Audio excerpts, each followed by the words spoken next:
So now we're going to deal with vector applications, which is basically going to boil down to some word problems. And the trick of doing these application problems is all of them are going to be given to us in polar form or some magnitude and direction value. We're going to need to convert them to their component value. So what I've done for you below right here is I've taken and shown a vector with its magnitude and its direction, and I've shown you the horizontal and vertical components. Now, there's a relationship between these components and the magnitude given to you. The sign is obviously equal to the opposite, and I call this the vector's y component over the vector's magnitude, and I should probably put that in there. And if you multiply the magnitude by the sine of the angle, you get the vertical component. Likewise, if I take the cosine of this angle, that's equal to the x component over the magnitude of the vector. And thus, if we multiply the magnitude of the vector to the other side, I get the magnitude times the cosine of the angle is equal to the horizontal component. So what I want to now do is find the x and y components of vector A, given that vector A is 6 and 121 degrees. Well, let's sketch that out real quick. If this is my xy axis, and I go out 6 and up 121 degrees, I'm somewhere, let's call it here. So that's this vector. So I should get some x and y component where I have a negative x and a positive y. So I'm going to use this notation right here and say, all right, well, if I take the vector's magnitude of 6 and multiply by the cosine of 121 degrees, I should get my x component. And then taking 6 and multiplying by the sine of 121 degrees, I should get my y component. So 6 times the cosine of 121 is about negative 3.09. And then 6 times sine of 121 is about 5.14. So this is my horizontal component. This is my vertical component for the vector given with its magnitude and direction. Let's move on to some applications now. Our first example says that we have two forces with magnitudes given as 10 and 20, and they act on a singular point, and they want us to know what's the resultant force acting on that point.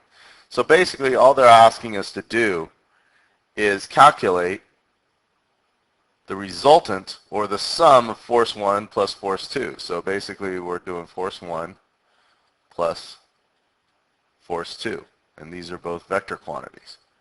But the problem is we're given these two vectors in these forms that we can't really work with. Okay, the only way we know how to work with adding of two vectors is taking things in their component form and then adding the x components together and y components together. So I'm going to take and convert these. First of all, force 1 is given to us by 10 and 45 degrees. And force 2 is given to us by 20 and 150 degrees. We're going to add these two vectors up. Now if you think about this, if I were to add these two by tip-to-tail method, I start here, go up to the tip, calculate tip to tail, and connect. So this right here, I'll put R, is my resultant. So the answer we should be getting is some vector that's probably a little bit longer than either 1 or 2. And I could also, if I wanted to, calculate its direction, but this problem didn't ask us to, so we won't. All right, so let's go ahead and do these calculations. So we said in our first slide that if I wanted to find the x and y component of each of these vectors, we take the magnitude, multiply it by the cosine of the given angle, and the magnitude multiplied by the sine of the given angle. And that will be force 1. Force 2 would have the same calculation, magnitude times the cosine of the angle times the magnitude times the sine of the angle. And then we simply do those calculations. So after doing these calculations, we see that we have an x component of 7.07 and the y component is also 7.07. And then we have an x component over here of negative 17.32 and a y component of 10. So in order to add the two forces, I add the x components together. Adding these x components together, I get negative 17.32 added to 7.07. That's going to give me about negative 10.25. And then adding 10 to 7.07, I get 17.07. And this represents the sum of the two forces. Now, if I want the resultant force, they didn't ask for the component form of that. They asked for the magnitude of that. So the resultant force is equal to the magnitude of this. So I have to take 10.25, square it, and that's a negative. Add that to 17.07, square that, and square root it. And that's going to get me roughly 19.91 pounds, since that's what we're working in. Let's move to our next example. All right, so in this example, we've got some woman launching a boat from one shore across the Straight River, so drawing a picture is probably a good idea, and wants to land directly opposite. So she wants to be starting here. She wants to end right here. If the speed of the boat is about 10 miles an hour and the river is flowing directly east at a rate of 5 miles an hour, so the river is flowing this way, all right, we want to know what direction she's got to head in order to arrive over here. All right, now, if I set up vectors to represent all of these speeds, then here's what I should have. The river is moving at 5 miles an hour. She wants to end up straight across. So she wants to end up straight over here. This is actually her resultant. Okay? And then the boat is going to move, have to move, at this direction. If you've ever rowed a rowboat or any kind of boat in a current, you know the current pushes you back the other way. It's like swimming in the ocean. The riptide takes you down the shore, and then you got to walk back. So if you look at this, and I were to do a tip-to-tail calculation, then you'll see that adding the boat movement to the river movement gets me my resultant, which is straight across. So think about what I'd have to do here. I'd have to take, I'm going to call these three things as follows. I'm going to call this the river, the boat, and I'll call it my resultant. And if I take my river, we'll go R, R's, call the resultant a capital R. All right. I have to take my Rx and my Ry here, add that to my Bx and my By here, and when I'm done with that, I get my resultant X and my resultant Y. So that's what I'm going to want to do. Now, you'll notice that in the end of this problem, they're asking, what direction do I need to move at? All right. Well, direction implies, I need an angle. I need some theta value. Or I could use this theta value here. It doesn't really matter.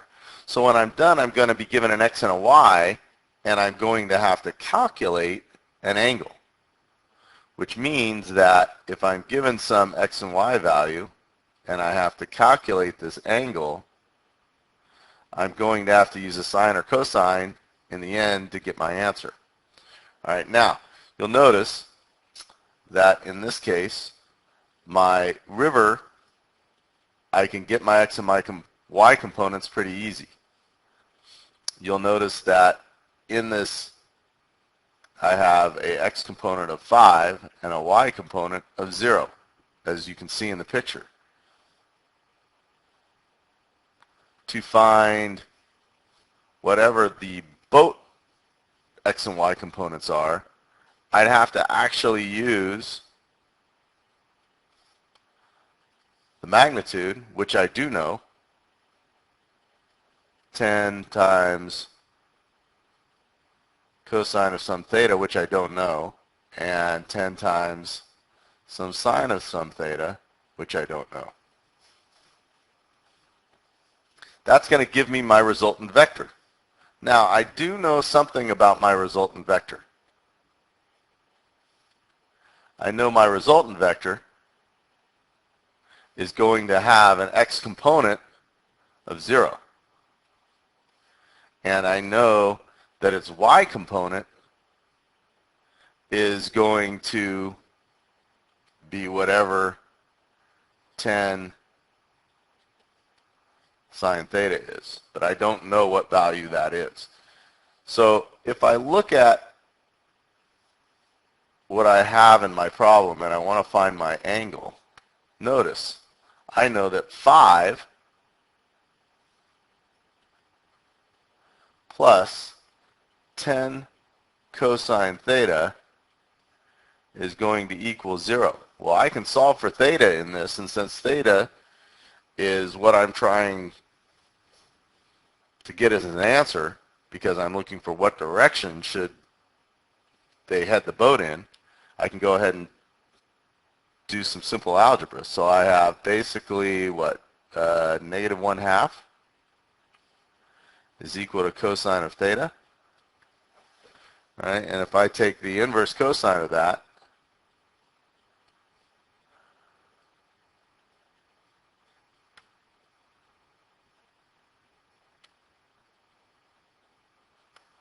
then all I have to do, pop that in my calculator,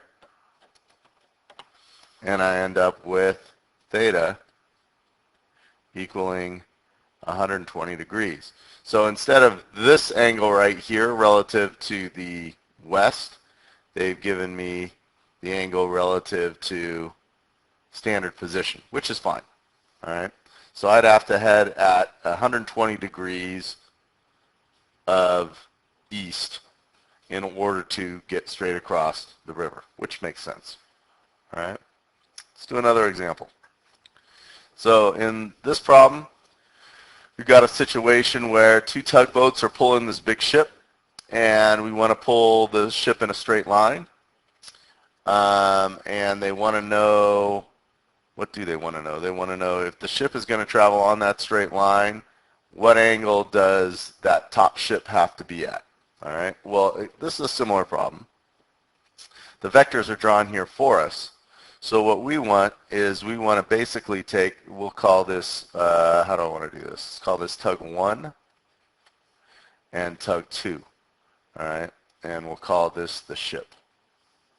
All right. So I'm going to have to take tug 1, add that to tug 2, and that equals the ship. All right, and if I were to set this up, I know that in this case, tug 1 is going to, which one's the larger tug? That's the larger one. All right, so that's going to be given as a vector with x and y coordinates.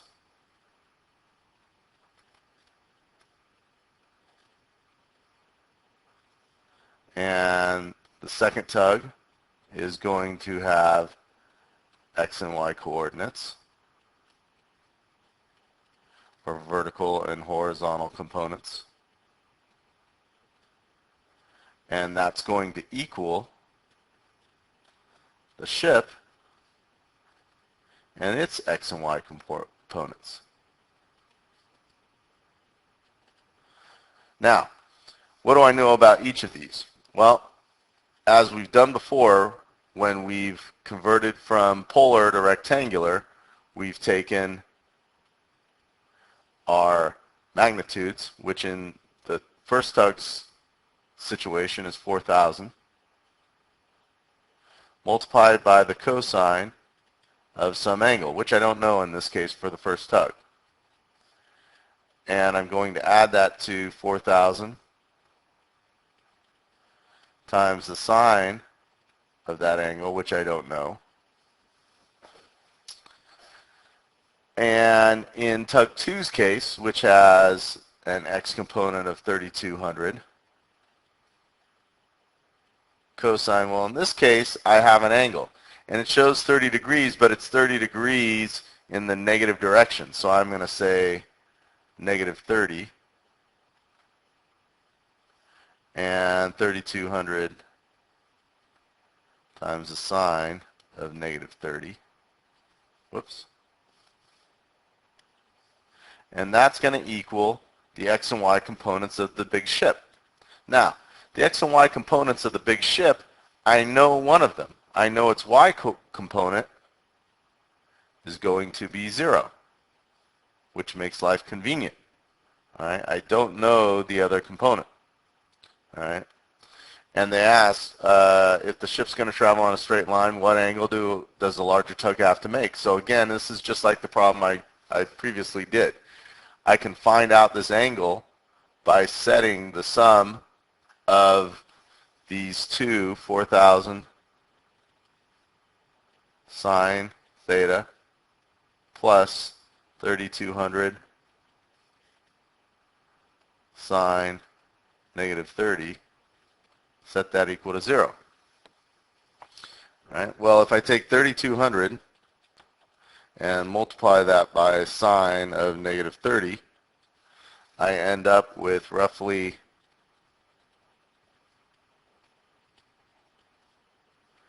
negative 1,600, which is what I should have because it's in the fourth quadrant. Bring that over to the other side, and I get 1,600 divided by 4,000, which is roughly 2/5. And that's going to equal sine of theta. Take my inverse sine of 2/5, and that's going to get me about 23 degrees. And actually 23.6 if we were going to go into decimals. And that's the answer that I gave you in the initial problem. So there we have it. So the trick to all of these is finding out the x and y components, adding them up, and getting some kind of z component. So in this example, we've got a situation where from the ceiling we're hanging a TV and two cables that form a 100-degree angle with each other. That TV has a weight of 800 pounds. That's going to be going down. And in this case, if we know that we have 100 degrees between the two angles, then this is 40 degrees here. This is 40 degrees here. Call this cable 1. Call that cable 2. And we know that the sum of the two cables have to total an 800-pound force in the downward direction. So we know that the vertical component is negative 800. So we know that C1 plus C2 is going to equal basically a vector of 0 and negative 800 pounds. If we want to take and find the horizontal and vertical components of vector C1 and C2, vector C1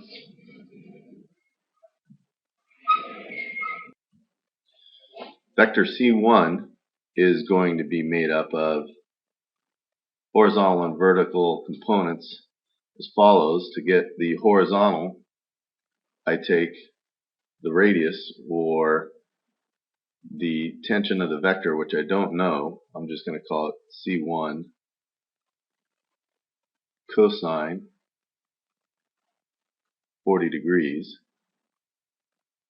and add that to C1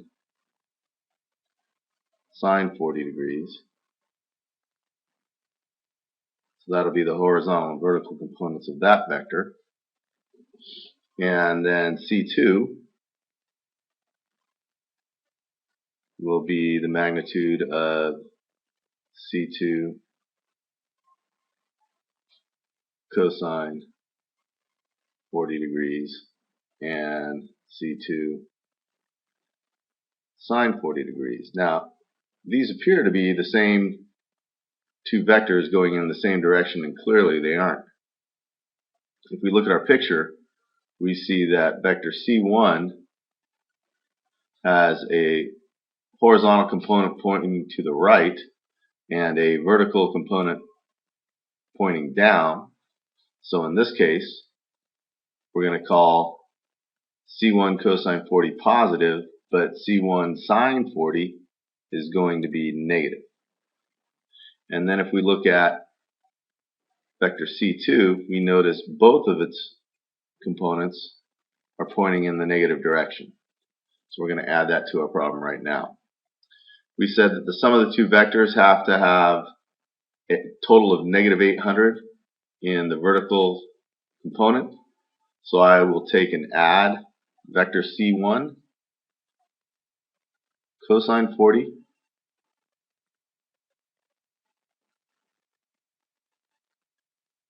to negative C2 cosine 40 and get 0, while I have vector C2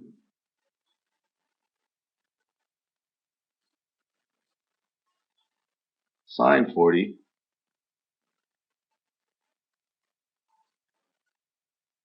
and negative vector C1 sine 40 equaling a total of negative 800.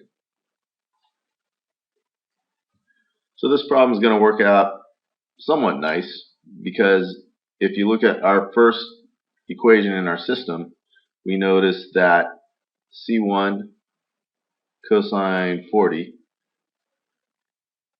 is equal to C2 cosine 40, And therefore we can divide the cosine 40s out and get vector C1 is going to be equal in magnitude to vector C2. If I know that, then I can take and make a substitution into my my second equation right now. I can say that negative vector C1 sine 40 minus, instead of saying C2 sine 40, I can say again C1 sine 40 is equal to negative 800. So at this point we have negative 2 C1 sine 40 is equal to negative 800. So therefore vector C1 is going to equal 400 over sine of 40. So therefore the magnitude of C1 ends up being roughly 622.2 pounds. And if C1 is 622.2 pounds, so is C2. So in this case, we know that the tension on each is 622. Make sure you fill out your lesson summary, do your My Math 5, and we'll see you tomorrow.